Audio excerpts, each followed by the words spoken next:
Elle, c'est Coridwen. Sa maman s'appelle Claire et son papa, Franck. À 29 ans, Claire attend son premier enfant. Les premiers liens entre la maman et le bébé se tissent avant la naissance. Une fois que l'enfant sera né, ils devront se découvrir et apprendre à se connaître.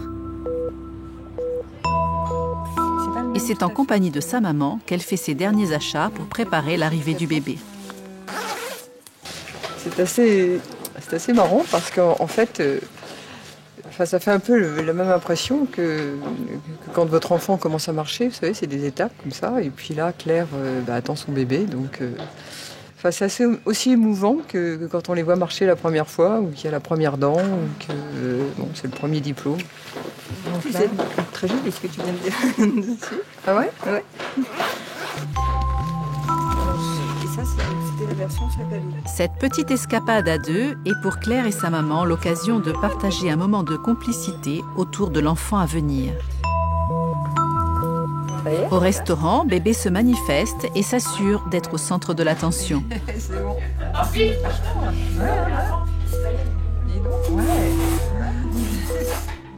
Au moment où elle annonçait qu'elle attendait un bébé, il y avait un bébé qui allait arriver, une grossesse qui démarrait. Mais en même temps, pour moi, il y a eu une intégration immédiate de sa maternité, quoi. Elle attendait un bébé, il y avait un lien qui se crée.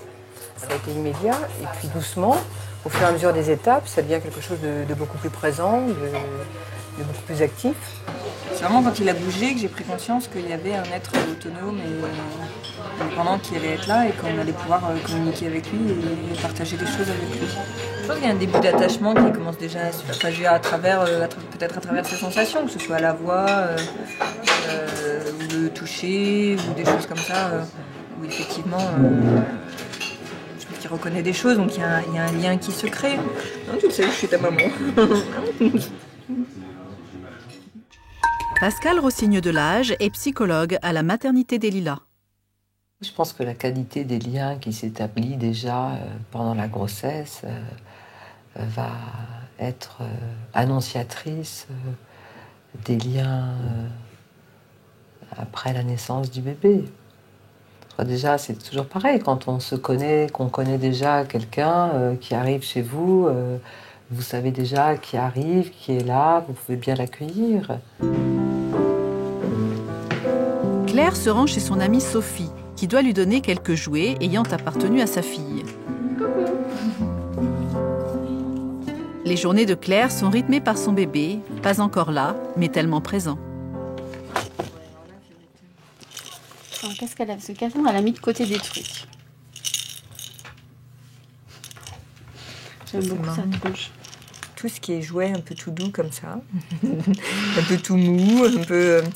je sais pas, peut-être je me mets déjà à la place de mon bébé. Je l'imagine en train de tripoter tout ça et je me dis c'est sympa, c'est bien, c'est du bruit.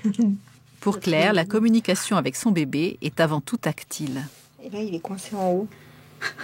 J'arrive plus à bouger. Là, tu communiques comment avec lui en ce moment? C'est... J'ai l'impression que c'est surtout lui, en fait, qui communique avec moi. Ah, mais là, toi, t'as tes mains comme ça depuis tout à l'heure. Enfin, je pense que c'est la communication, ça, déjà. Ouais. Enfin, on fait une petite bulle à tous les deux. Enfin, des fois, quand je viens de voir...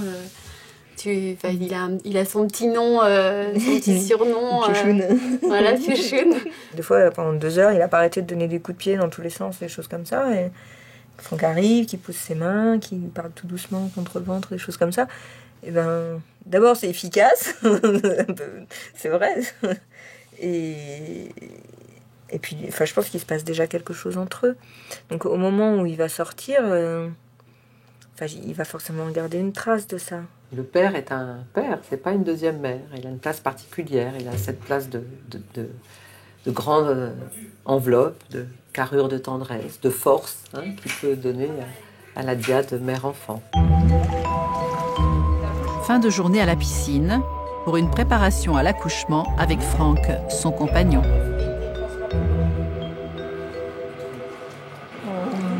Oui. Là, c'est bon. Ouais, c'est très bien.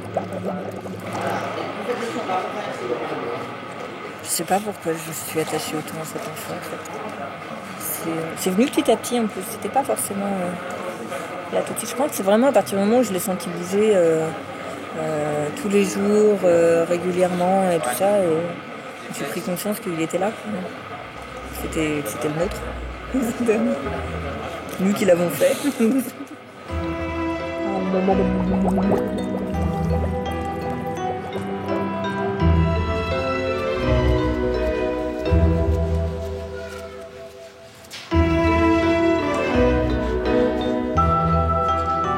La petite Coridwen est née. Nous retrouvons ses parents le lendemain matin. Quand elle est sortie, la sage-femme nous a dit attrapez-la, donc on l'a attrapée tous les deux et on l'a posée sur mon ventre. C'était tellement émouvant qu'on n'a même pas pensé à regarder si c'était un garçon ou une fille. Et c'est tellement bien avec notre petit bébé là, on est tellement content qu'il soit sorti. Une petite puce.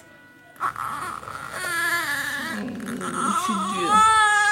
Je vais peut-être la remettre au sein avant qu'il nous appelle pour le bain un petit peu.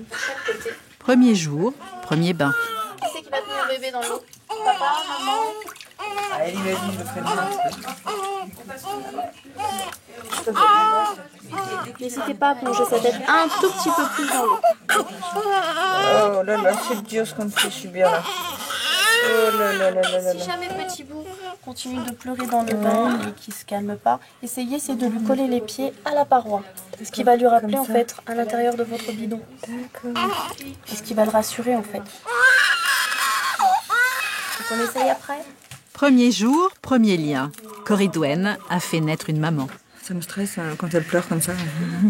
Mais c'est parce que, je sais pas, parce qu'en fait j'ai l'impression qu'elle comprend pas ce qu'on lui fait, enfin ce qui est sûrement le cas d'ailleurs. Elle doit juste voir qu'elle est toute nue, qu'elle est pas bien, que ça la stresse et voilà. J'espère qu'elle ne prend pas trop pour des monstres. Dès que le bébé arrive, je pense qu'il va y avoir un échange comme ça entre la mère et l'enfant. Il va falloir qu'elle cherche, qu'elle fasse vraiment appel aussi à sa créativité, à son empathie, savoir ce dont a besoin son enfant. Est-ce qu'il a faim? Est-ce qu'il a chaud? Pourquoi il pleure? Et puis l'enfant va avoir une réponse. Il va falloir aussi que la mère s'adapte sans arrêt à l'enfant, voit ses réponses, l'observe, soit avec lui autour pour continuer à penser ce qui est bon pour lui. Alors, comment ça marche? Elle est là bien la bouche, mais elle pas. Alors, essayez en chatouillant la petite joue. Dans ce sens-là plutôt, de la bouche vers l'oreille. Je vous laisse faire et puis si jamais vous avez besoin, vous me rappelez. Ouais, pas de souci. Allez, à tout à l'heure. Allez. Même si elles ne se connaissent pas encore parfaitement, Claire et Coridwen se reconnaissent déjà. Il y avait des bébés qui pleuraient pendant la nuit et puis à un moment donné j'en ai entendu un pleurer, j'ai fait ah celle-là c'est la mienne.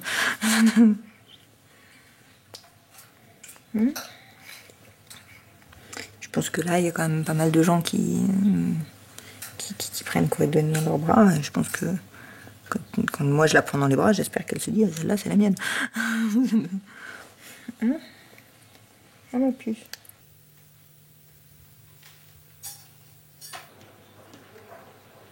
Pascal Rossigneux de l'Age organise régulièrement des rencontres avec des femmes qui viennent d'accoucher. La discussion y est ouverte. C'est peut-être vous qui pouvez mieux me dire, mais de cette rencontre intime avec le bébé qui a déjà... on se connaît déjà un peu, hein, même si on ne sait pas si c'est un petit garçon, une petite fille, c'est quelque chose de familier, d'intégré, je ne sais pas, qu'est-ce que... Je ne sais pas si j'ai la fibre maternelle ou pas, mais tout me paraît simple, mais pas évident. Et je trouve qu'on a des nouveaux rapports à établir. J'arrive pas à retrouver la relation que j'avais avec lui pendant la grossesse. On sait qu'on se connaît, mais je pourrais pas dire qu'on se reconnaît. C'est encore trop frais, c'est trop émotionnel encore, je trouve. Ça reste très émouvant. Hein. Et ce passage du bébé à l'intérieur au bébé à l'extérieur, qui devient un petit garçon, une petite fille, qu'on prénomme, C'est que c'est très différent. On rencontre un être humain qui a déjà qui est déjà quelqu'un qu'on ne connaît pas et qui ne nous connaît pas non plus, mais on se connaît quand même. Et là, ça y est, elle est là. Et c'est une personne et c'est cette personne que je vais rencontrer. C'est plus un bébé, c'est ma fille, c'est elle, c'est Lia. Elle a donné sur mon ventre, elle a donné un coup de pied et j'ai reconnu le coup de pied tout de suite. C'était dans le moment, elle donnait vraiment des coups de pied à un endroit très particulier. Enfin, je partais comme ça, comme une fusée, je ploum. Et vraiment, j'ai senti, elle a fait exactement le même mouvement un peu compulsif quand elle était sur mon ventre, dès qu'elle a été en contact avec mon ventre. Et j'ai fait, oui, il n'y a pas de doute, c'est bien elle. On sent que quand il y a un lien qui s'établit entre le père, la mère et l'enfant en prénatal, va beaucoup les aider pour l'après-naissance. Le bébé est déjà là. D'ailleurs, ses parents disent très bien, je le connaissais déjà, même s'ils ne connaissent pas le sexe de l'enfant, ils disent, bah oui, on le connaissait déjà, ça ne nous étonne pas, c'est vraiment ce bébé, ce sentiment déjà de familiarité avec le bébé qui déjà a répondu, qui déjà a ressenti ses parents, les parents ont déjà ressenti sa présence et le connaissent déjà un peu. Je peux rentrer ? Pascal se rend maintenant dans la chambre de Claire pour montrer à ses jeunes parents ce que leur bébé sait déjà faire. Et voit qu'il lève la main. Une petite pupusse. Elle est réactive tout de suite, dès que vous touchez la main, comment elle répond tout de suite. Alors, si on veut se retourner par exemple sur le ventre, voilà, tu veux te retourner, regarde, je te montre la direction. Voilà, elle va passer sa petite main. Très bien, elle a bien passé sa main. Maintenant, il faudrait passer l'autre main. Allez, passe ta tête, très bien, maintenant passe ton autre main. Vas-y, allez, sors là ta main. Vas-y, tu peux le faire, vas-y. Oui, fais-le toi-même. Oui, voilà, tu passes ta tête. Voilà, c'est très bien. Tu vois, elle s'y arrive bien toute seule. C'est important de lui montrer qu'elle sait déjà le faire et qu'elle peut le faire. C'est cette force dont elle aura besoin toute sa vie, de se dire, ah ben oui, j'ai ces possibilités-là, je peux le faire, lui faire confiance. Plus les parents auront fait connaissance avec leur enfant et l'enfant avec les parents, plus ce sera facile de se comprendre, de s'entendre, de bien s'entendre.